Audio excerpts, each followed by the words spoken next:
In our previous lessons, we described linked list. We saw the cost of various operations in linked list, and we also compared linked list with arrays. So now let us implement linked list. The implementation will be pretty similar in C and C++. There will be slight differences that we will discuss. The prerequisite for this lesson is that you should have a working knowledge of pointers in C, C++, and you should also know the concept of dynamic memory allocation. If you want to refresh any of these concepts, check the description of this video for additional resources. Okay, so let's get started. As we know, in a linked list, data is stored in multiple non-contiguous blocks of memory, and we call each block of memory a node in the linked list. So let me first draw a linked list here. So we have a linked list of integers here with 3 nodes. As we know, each node has 2 fields or 2 parts, one to store the data and another to store the address of the next node, what we can also call link to the next node. So let's say the address of the first node is 200 and address of the second node is 100 and the address of the third node is 300 for this linked list. This is only a logical view of the linked list.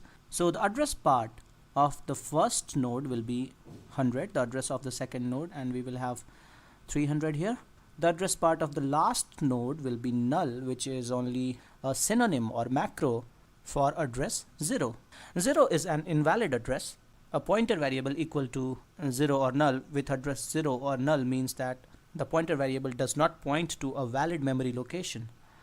The memory block, the address of the memory block allocated to each of the nodes is totally random. There is no relation. It's not a guarantee that the addresses will be in increasing order or decreasing order or adjacent to each other.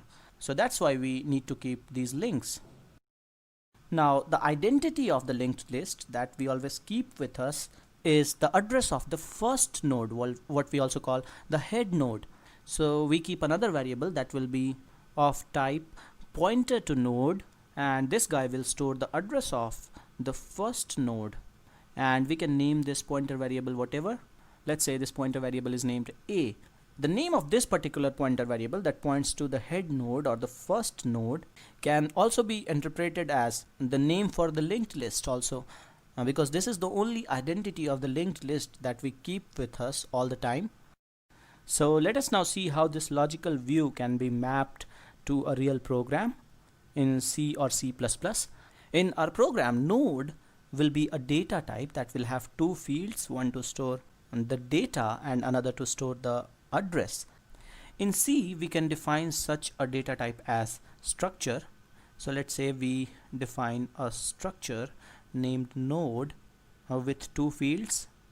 First field to store the data. The type of the data here is integer, so this will be node for a linked list of integers. If we wanted a linked list of say double, this data type would be double. The second field will be pointer to node, struct node star. We can name this link or we can name this next or whatever. This is C style of declaring node star or pointer to node. If this was C++, we could simply write node star. I would write it this way, the C++ way. It looks better to me.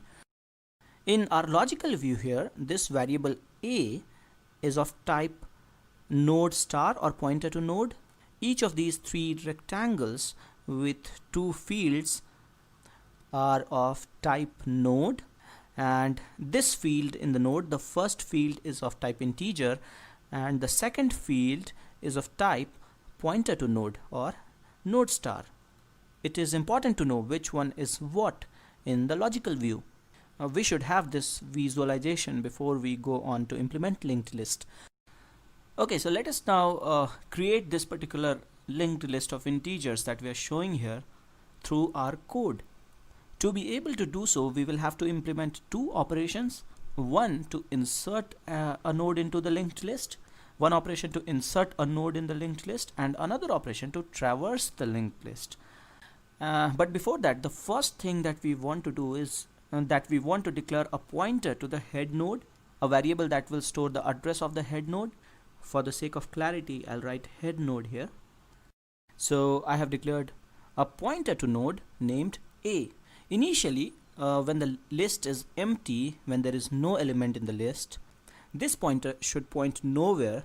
So we write a statement something like a is equal to null to say the same. With these two statements, what we have done is we have created a pointer to node named a, and this pointer points nowhere, so the list is empty.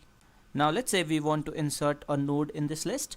So what we do is we first create a node. Creating a node is nothing but creating a memory block to store a node. In C, we use the function malloc to create a memory block. As argument, we pass the number of bytes that we want in the block. So we say that give me a memory block that will be equal to the size of a node. So this call to malloc will create a memory block. This is a dynamically allocated memory allocated during runtime, and the only way to work with this kind of memory is through reference to this memory location through pointers. Let us assume that this memory block assigned here is at address 200. Now malloc returns a void pointer that gives us the address of assigned memory block. So we need to collect it in some variable. So let's say we create a variable named temp, which is pointer to node. So we can collect the return of malloc, the address in this particular variable. We will need a typecasting here because malloc returns void pointer and we are having temp as pointer to node. So now we have created one node in the memory. And now what we need to do is fill in the data in this particular node and adjust the links, which will mean writing the correct address in the variable a and the link field of this newly created node. To do so, we will have to dereference this particular pointer variable that we just created. As we know, if we put an asterisk sign in front of the pointer variable, we mean dereferencing it to modify the value at that particular address. Now in this case, we have a node which has two fields. So once we dereference, if we want to access each of the fields, we need to put something like a dot data here to access the data and a dot link to write to the link field. So we will write a statement like this to fill in value 2 here, and we have this temp variable pointing to this right now, and the link part of this newly created node should be null because this is the first and the last node. And the final thing that we need to do is write the address of this newly created node in A. So we will write something like A is equal to temp. Okay, temp was to temporarily store the address of the node till the time we had not fixed all the links properly. We can now use temp for some other purpose. Our linked list is intact now. It has one node. These two lines that we have written here for dereferencing and writing the values into the new node, there is alternate syntax for this. Instead of writing something like start temp bracketed dot data, we could also write temp followed by this arrow and data. We will have two characters to make this arrow, one hyphen and one this right angular bracket, right angular brace. So we can write something like this, and the same thing below we can write something like this. To create a memory block in C++, we can use malloc as well as we can use the new operator. So in C++ it gets very simple. We could simply write node start temp is equal to new node like this, and we would mean the same thing. This is a lot cleaner, and new operator is always preferred over malloc. So if you're using C++, new is recommended. So far through our program, we created an empty list by creating this pointer to the head node and assigning the value null to it initially. Then we created a node and we added this first node in this linked list. When the list is empty and we want to insert a node, the logic is pretty straightforward. When the list is not empty, we may want to insert a node at the beginning of the list, or we may want to insert a node at the end of the list, or we may even want to insert a node somewhere in the middle of the list at a particular position. We will write separate functions and routines for these different kind of insertions, and we will see running code in a compiler in our coming lessons. Let's just talk about the logic here in this whatever unstructured code I have right now. So I want to write a code to insert two more nodes each time at the end of the list. We actually want to create the linked list with 3 nodes having values 2, 4 and 6. That was our initial example in the beginning. Okay, so let us add 2 more nodes with values 4 and 6 into this linked list. At this stage in our code, we already have a variable temp which is pointing to this particular node. We will create a new node and use the same variable name to collect the address of this new node. So we will write a statement like this. So a new node is created and temp now stores the address of this new node, which is located at address 100 here. Once again, we can set the data, and then because this is going to be the last node, we need to set the link as null. Now all we need to do is build the link of this particular node, write the address of this newly created node into the address field of this last node. To do so, we will have to traverse the list and we will have to go to the end of the list. To do so, we will write something like this. We can create a new variable temp1 which will be pointed to node, and initially we can point to the head node, point this variable to the head node by a statement like this. We can write a loop like this. Now this is generic logic to reach the end of the list. It will not be so clear if we see this logic with only one node as we have in this example. Let's draw a list with multiple nodes. So we are pointing temp1 to the first node here, and if the link part of this node is null, we are at the last node, else we can move to the next node. So temp1 equal temp1 dot link will get us to the next node, and we will go on till we reach the last node.